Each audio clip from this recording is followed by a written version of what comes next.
찬송가 327장 찬송합니다. 찬송가 327장입니다.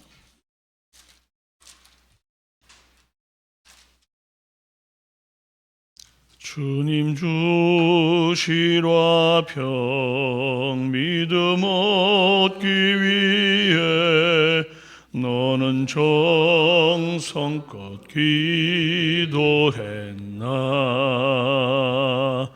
주의 제단 앞에 모두 바치기 전 복을 받을 줄 생각 마라. 주의 제단에 산제사드린 후에 주 내 맘을 주장하니.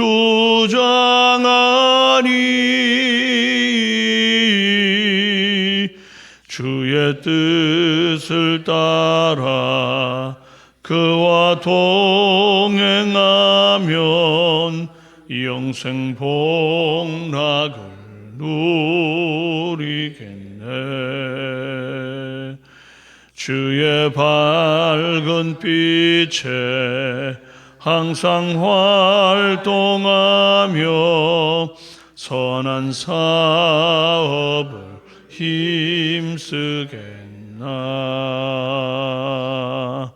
자유 얻으려면 주의 뜻을 따라 너의 모든 것 희생하라.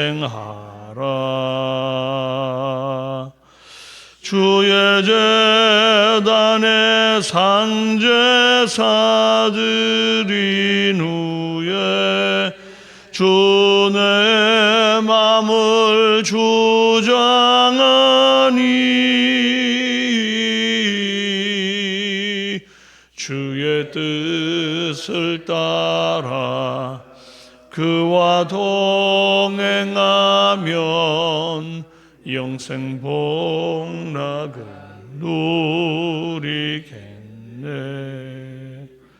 주의 제단 앞에 모두 바친 후에 주와 온전 사귀겠네. 주님 주신 기쁨 또한 그의 사랑 어찌 말로 다 형용하랴. 제단에 산제사드린 후에 주 내 맘을 주장하니.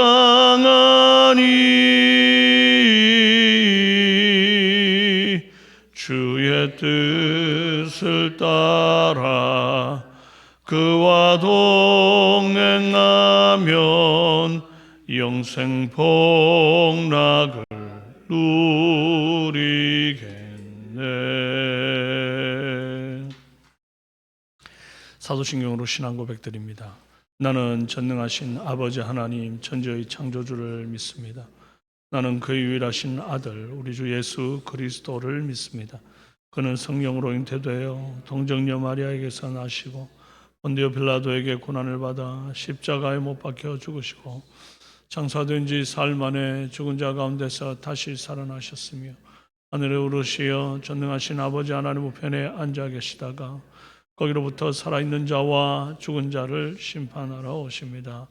나는 성령을 믿으며 거룩한 공교회와 성도의 교제와 죄를 용서받는 것과 몸의 부활과 영생을 믿습니다. 아멘. 말씀은 창세기 33장 1절에서 20절입니다. 창세기 33장 1절에서 20절입니다.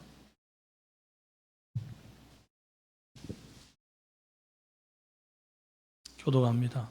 야곱이 눈을 들어보니 에서가 400명의 장정을 거느리고 오고 있는지라 그의 자식들을 나누어 레아와 라헬과 두 종에게 맡기고 여종들과 그들의 자식들은 앞에 두고 레아와 그의 자식들은 다음에 두고 라헬과 요셉은 뒤에 두고 자기는 그들 앞에서 나아가되 몸을 7번 땅에 굽히며 그의 형 에서에게 가까이 가니 에서가 달려와서 그를 맞이하여 안고 목을 어긋맞추어 그와 입 맞추고 서로 우니라. 에서가 눈을 들어 여인들과 자식들을 보고 묻되 너와 함께한 이들은 누구냐? 야곱이 이르되 하나님이 주의 종에게 은혜로 주신 자식들이니이다.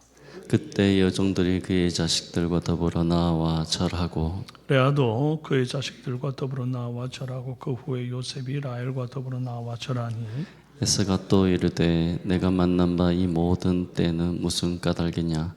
야곱이 이르되 내 주께 은혜를 입으려 함이니이다. 에서가 이르되 내 동생아 내게 있는 것이 족하니 내 소유는 내게 두라. 야곱이 이르되 그렇지 아니하니이다. 내가 형님의 눈 앞에서 은혜를 입었사오면 청하건대 내 손에서 이 예물을 받으소서. 내가 형님의 얼굴을 배운즉 하나님의 얼굴을 뵌 것 같사오며 형님도 나를 기뻐하심이니이다. 하나님이 내게 은혜를 베푸셨고 내 소유도 족하오니 청하건대 내가 형님께 드리는 예물을 받으소서 하고 그에게 강권하매 받으니라. 에서가 이르되 우리가 떠나자. 내가 너와 동행하리라. 야곱이 그에게 이르되 내 주도 하시거니와 자식들은 연약하고 내게 있는 양떼와 소가 새끼를 데리고 있은즉 하루만 지나치게 몰면 모든 떼가 죽으리니 청하건대 내 주는 종보다 앞서 가소서. 나는 앞에 가는 가축과 자식들의 걸음대로 천천히 인도하여 세일로 가서 내 주께 나아가리이다. 에서가 이르되 내가 내 종 몇 사람을 내게 머물게 하리라. 야곱이 이르되 어찌하여 그리하시나이까. 나로 내 주께 은혜를 얻게 하소서 하매 이날에서는 세일로 돌아가고 야곱은 숫곳에 이르러 자기를 위하여 집을 짓고 그의 가축을 위하여 우리간을 지었으므로 그 땅 이름을 숫곳이라 부르더라. 야곱이 바단 아람에서부터 평안히 가나안 땅 세겜 성읍에 이르러 그 성읍 앞에 장막을 치고 그가 장막을 친 밭을 세겜의 아버지 하몰의 아들들의 손에서 베크시타에 샀으며 거기에 제단을 쌓고 그 이름을 엘헬로헤 이스라엘이라 불렀더라. 아멘. 네, 오늘은 하나님 나의 하나님이라는 제목으로 함께 은혜 나누겠습니다.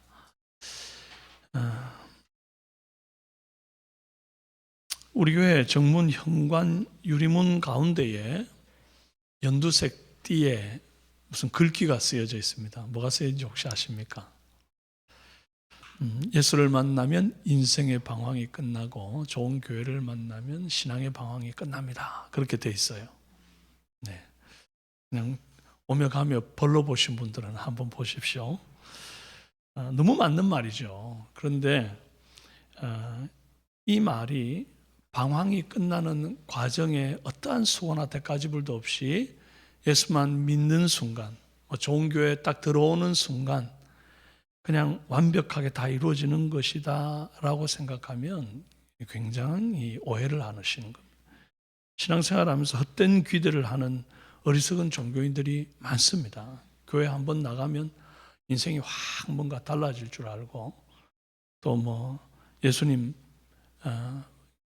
인격적으로 만났다 그러는 순간 갑자기 하늘의 복이 막 자기한테 다 쏟아질 줄 아는 그런 분들이 계시는데 그렇지가 않습니다.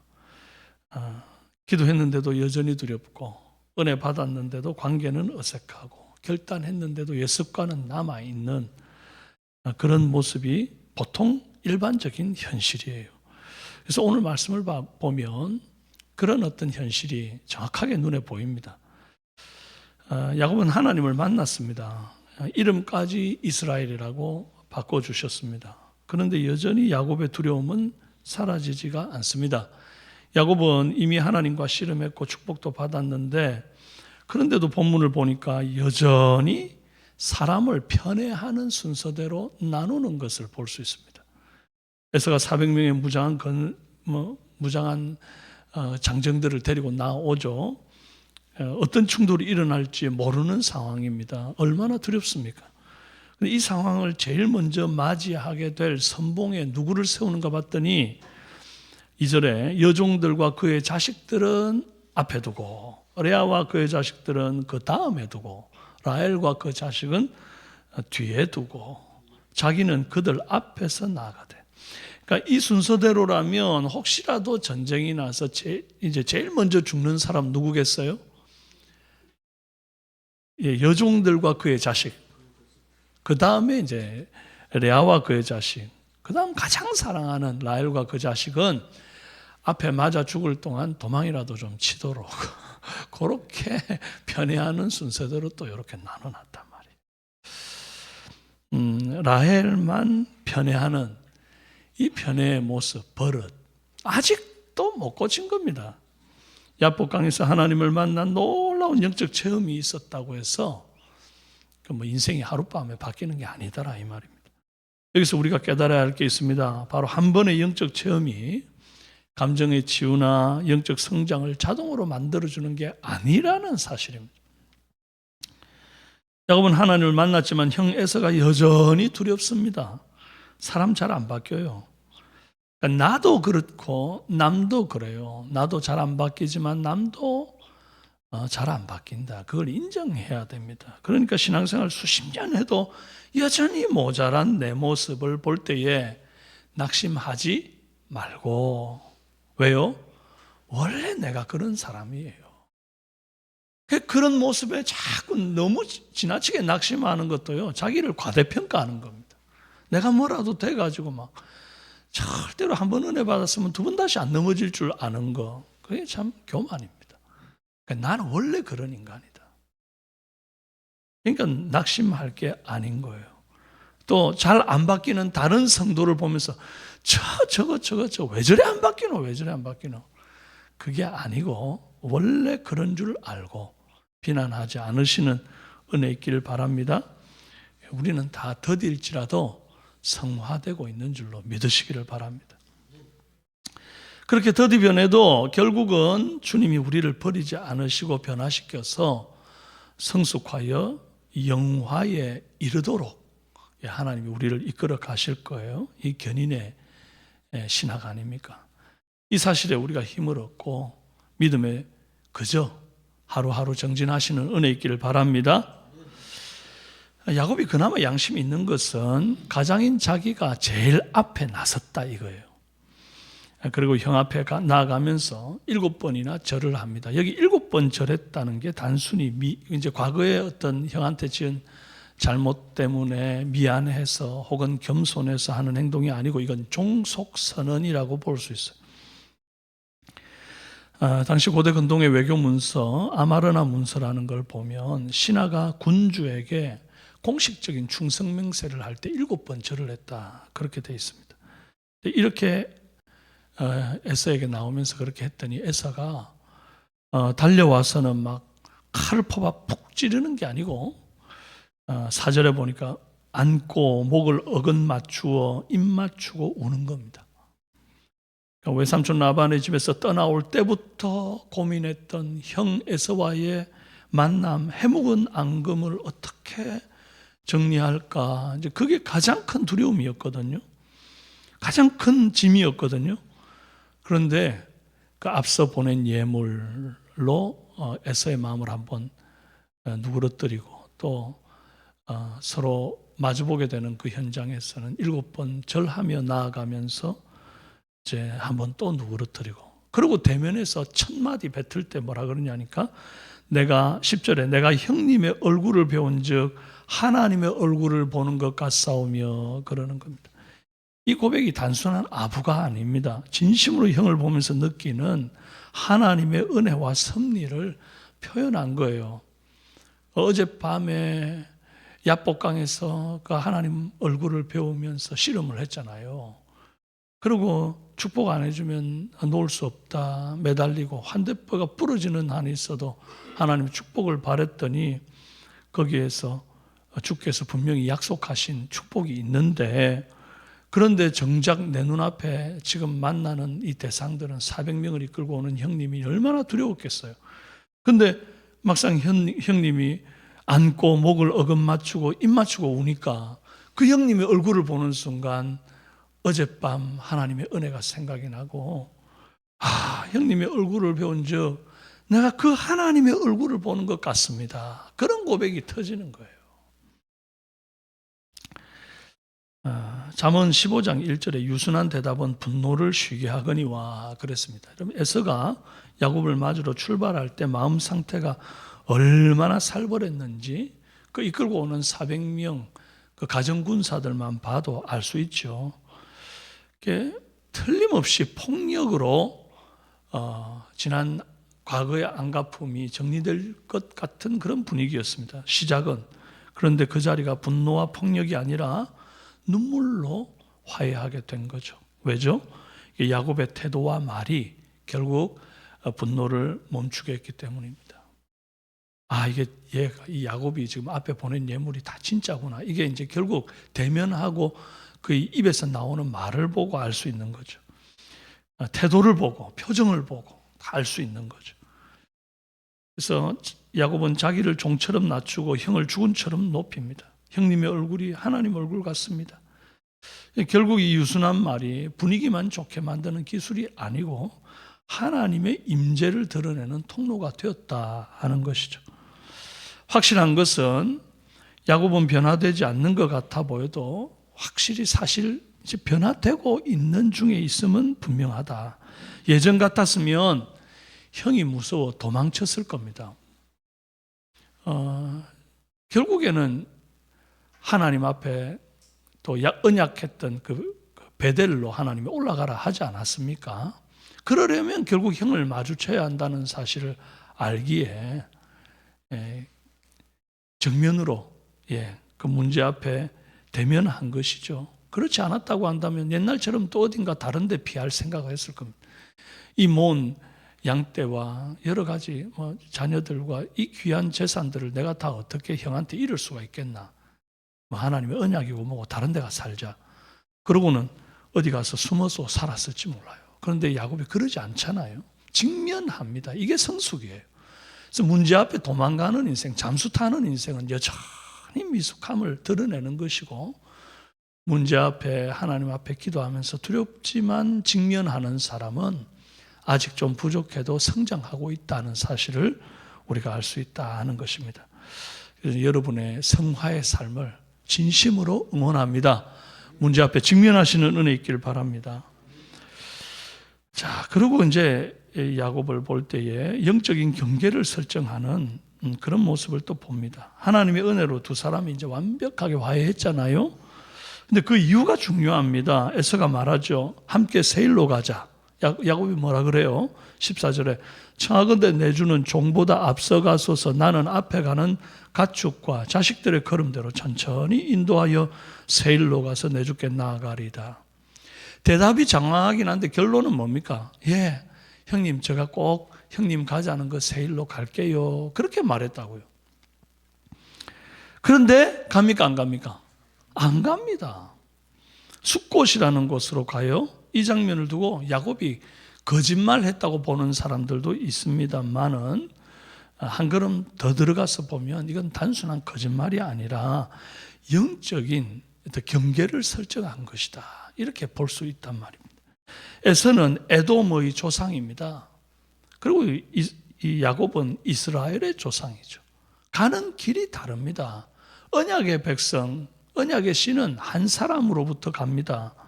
삶의 방식이 다르단 말입니다.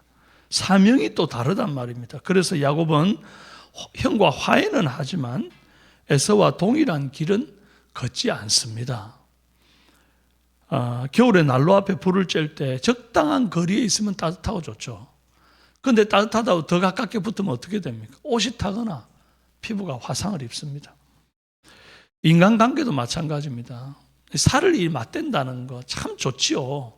그런데 이 살을 맞대는 것도 계속 맞대면 어떻게 됩니까? 짓물러요, 짓물러. 피부에 염증이 생긴다고요. 무조건 붙어 있는 상태로 있는 것이 진정한 사랑이 아닐 수 있다. 그래서 진짜 한 몇 년 전에 코로나 있을 때 온 세상에 이혼이 제일 많았답니다. 왜 그래요? 붙어 있으면 좋을 것 같았는데, 붙어 있으니까 오히려 더 다툼이 생기고 또 안 보이던 여러 가지 약점들이 더 드러나고 보이고 찌르고 뽑고 싸우다가 결국 더 이혼을 많이 했다. 그게 현실로 딱 드러난 거죠. 그러니까 적당한 거리는 모든 사람에게 필요한 것입니다. 심지어 부부간에도 어느 정도는 서로에게 서로의 시간, 서로의 공간 필요하다는 것을 알 수 있죠. 그러니까 거리를 두는 것은 책임 있는 선택이다. 특히 불신자와의 관계 더 신경 써야 됩니다. 미워하지 않아요. 용서도 했습니다. 그러나 건강한 관계를 위해서는 적당한 거리를 두는 것이 좋다. 그래서 여러분 마음 가운데 한번 질문해 보십시오. 나는 인간관계 잘하고 또 사람을 사랑하면서도 하나님 주신 길을 잘 가고 있는가? 하나님 주신 길을 잘 가려면 사람들과의, 특히 불신자들과의 일정한 거리는 필요하다 하는 것입니다. 자, 그리고 마지막으로 부분적인 순종에 그치지 말고 온전한 순종이 필요하다는 것을 오늘 야곱을 통해 봅니다. 야곱은 가나안에 들어왔죠. 17절에 야곱은 숫곳에 이르러 자기를 위하여 집을 짓고 그의 가축을 위하여 우릿간을 지었으므로 그 땅 이름을 숫곳이라 부르더라. 가나안 땅 초입에 어떤 곳에 이제 임시 거처를 마련했습니다. 야곱이 바단 아람에서부터 이곳까지 걸어온 길이 자그마치 650에서 한 700km 정도 됩니다. 거대한 가축대와 어린 자녀들까지 데리고 이동했기 때문에 최소 한 달 반 이상 걸릴 정도의 아주 멀고 험한 여정을 정말 쉬지도 않고 왔거든요. 때문에 앞서 13절에 말한 바와 같이 다들 지친 상태였습니다. 13절에 보면 야곱이 그에게 이르되 내 주도 아시거니와 자식들은 연약하고 내게 있는 양떼와 소가 새끼를 데리고 있은즉 하루만 지나치게 몰면 모든 떼가 죽으리니. 이게 지금 거짓말하는 게 아니고 그만큼 힘든 여정을 했습니다. 처음에는 외삼촌 라반이 막 쫓아올까 싶어가지고 얼마나 허겁지겁 도망을 갔습니까? 참 많이 지쳐있고 힘들단 말이죠.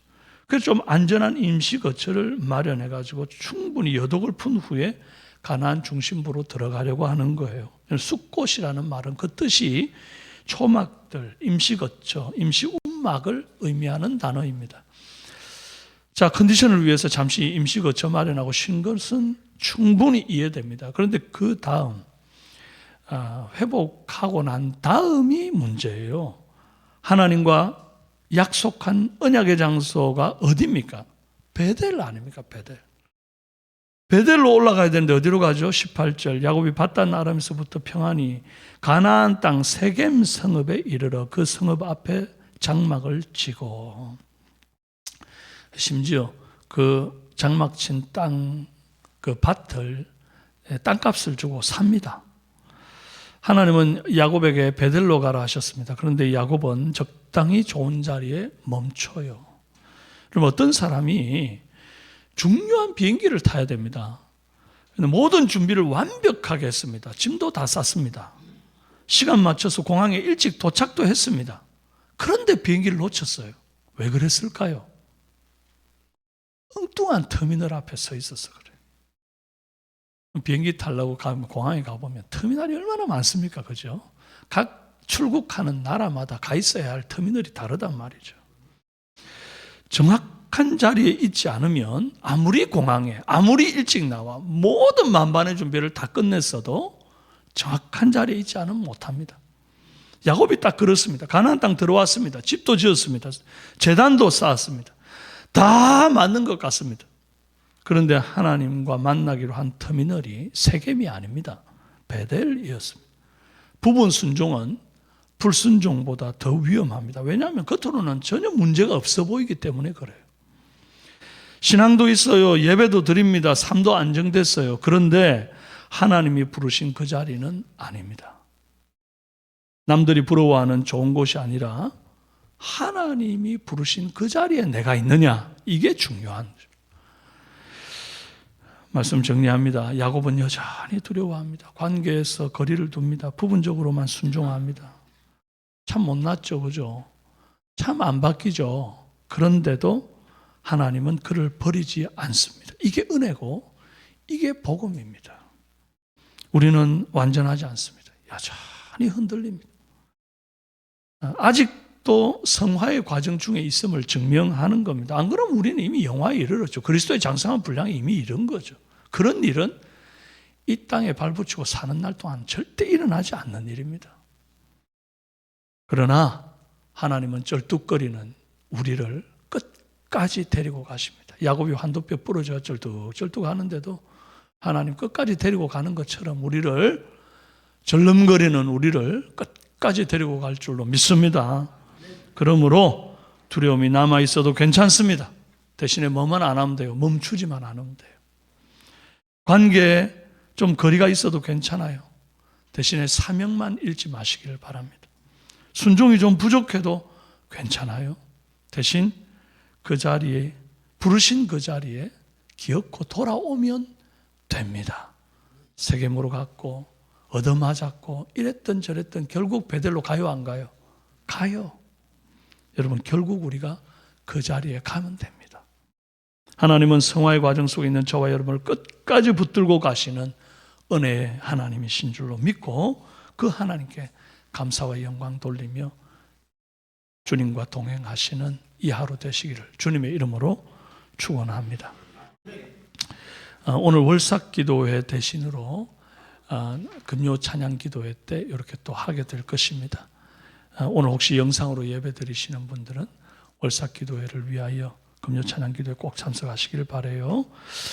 우리 함께 한번 기도하겠습니다. 존귀하신 아버지 하나님 감사합니다. 우리가 참 미숙하고 여전히 변화되지 못하는 그런 모습이지만, 절름거리는 우리지만 끝까지 우리를 이끌고 가시는 주님, 나와 함께 하시는 줄로 믿고 그 은혜의 하나님, 그 사랑의 하나님과 함께 이 성화의 여정을 잘 달려가도록 역사하여 주옵소서. 예수님 존귀하신 이름으로 기도합니다. 아멘. 오늘 주기도문으로 예배를 마치겠습니다. 하늘에 계신 우리 아버지의 이름을 거룩하게 하시며 아버지의 나라가 오게 하시며 아버지의 뜻이 하늘에서와 같이 땅에서도 이루어지게 하소서. 오늘 우리에게 일용할 양식을 주시고 우리가 우리에게 잘못한 사람을 용서하여 준 것 같이 우리 죄를 용서하여 주시고 우리를 시험에 빠지지 않게 하시고 악에서 구하소서. 나라와 권능과 영광이 영원히 아버지의 것입니다. 아멘. 네, 오늘 함께 기도할 제목들, 전 성도가 주일 성수하고 예배를 통해서 하나님의 임재 경험하게 하시고 또 예배를 인도하는 사역자, 찬양대, 봉사자들 즐거이 헌신하는 주일 되도록 기도해 주시고 매주 등록하는 인원이 많아지고 새 가족들이 성장하고 소그룹 목장이 잘 정착되도록 수험생과 취업준비생, 군복무와 타지에 있는 자녀들, 미취학 아동들, 영아들에게 지혜와 건강 주시도록 결혼 정년기에 있는 청년들 믿음의 배우자 허락하시고 결혼 후 자녀를 가지기 원하는 가정 태문이 활짝 열리도록 시간 기도하시기를 바랍니다. 말씀 생각하시면서 기도하시고 여러분의 개인의 기도를 드리시다가 자유롭게 돌아가시도록 하겠습니다. 주여 한번 부르고 기도합시다. 주여! 살아계신 아버지, 아버지,